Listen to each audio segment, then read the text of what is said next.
Hello, Realty One Group agents. How are you? Tim Kelly Kiernan here. I am the managing broker of the Summerlin office, and I'm excited about doing this video on the RPA. So let me get my big head out of here, and we'll talk about the RPA.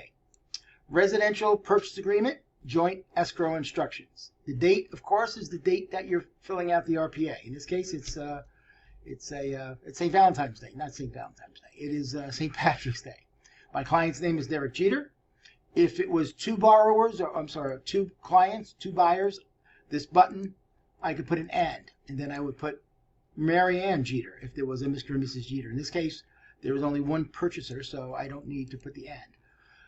The buyer hereby offers to purchase, and here you're going to type in the address of the property. Okay. In this case, let me get rid of that. It is not a condo. So it's 1901 Summer Pine Court. Within the city or unincorporated area of Las Vegas, County of Clark, State of Nevada, zip code 89134. The parcel number is 13819323037. A little tidbit, the APN number is always 11 digits, just so you know. Line 6, $800,000 is the price we're offering. And again, it types it out. On the terms and conditions contained herein, I check off, does the buyer or does not the buyer intend to occupy the property? Very important. Okay, in this case, it is going to be his primary residence, and I am going to put buyer does. Okay, and just while you're doing this, in front of you, you will have the MLS sheet that has all of the information that you're going to need to put in here. And once you learn how to create a template and you put in the MLS number in Transaction Desk, a good portion of this information will auto-populate for you, like the APN number, the street address, things like that. Okay, but now we go to the buyer's offer. Paragraph 1, financial terms and conditions. Blank, earnest money deposit, EMD, is or some other version is presented with this offer. You always put or, and you're going to check off and put to be wired to escrow upon acceptance. Now, you might be wondering where I got this $25,000 from. Okay, I didn't just think of that off the top of my head.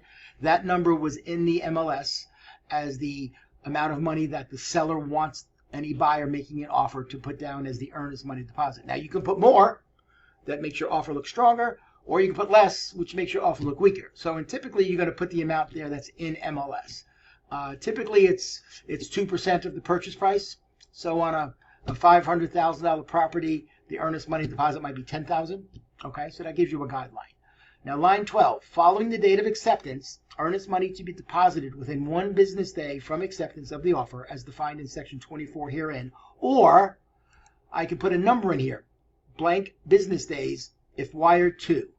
So do we want it to go within 1 day, be deposited to escrow, or do we want it to give us more time? We want to give our buyer more time. So you're always going to put the number 3 here on line 14. 3 business days, and again, it's wired to the escrow company. It's not wired to the buyer's broker's trust account, okay, or the seller's broker's trust account. None of that applies, okay? It's important that you understand that, because in other parts of the country, when people relocate to Nevada, they think they could just write out a check and give it to you, or wire the check to the seller's broker. No, it gets wired to the title company, quote unquote, the escrow holder, okay? Line 18, additional deposit. Here it's 0. Additional deposit to be placed in escrow on or before a certain date. In my 16 years, I've never put an additional deposit in here. I'm not saying it doesn't happen, okay? The only time that would happen is if my client did not have the $25,000 on line 11 as his EMD. So I would put $15,000 here, put $10,000 on line 18 to comprise the $25,000 that's asked for. But again, very seldom, if ever, will you use paragraph B under the buyer's offer. Now, number C, this agreement is contingent upon the buyer qualifying for a new loan. Okay. Now, I put $720,000 because that's the loan amount that my client's going to be borrowing from his mortgage company. He's buying a home for $800,000. He's putting 10% down, which is $80,000. So that means the balance is $720,000. That is what his loan will be for based on this offer. Okay, and you want to check off the type of loan that it is. In this case, it's a conventional loan. Okay, Section D, this agreement is contingent upon the buyer qualifying to assume the following existing loans: conventional, FHA, and VA. Now, in my 16 years, I've done one assumable loan and it was for a veteran. This is not commonplace. You might think it is. It makes sense, but it's very difficult to do, a lot of moving parts. If your buyer wants to see if the seller will assume their current loan, talk to your manager about that. There are some things you have to know about beforehand, okay? Excuse me, if they were assuming a loan, you would fill in here what the interest rate is, what the term of it is, and all the other blank boxes that are here. Now, line 31, E, buyer to execute a promissory note secured by deed of trust per the terms in the financing addendum, which is attached herein. In my 16 years, I've done one of these.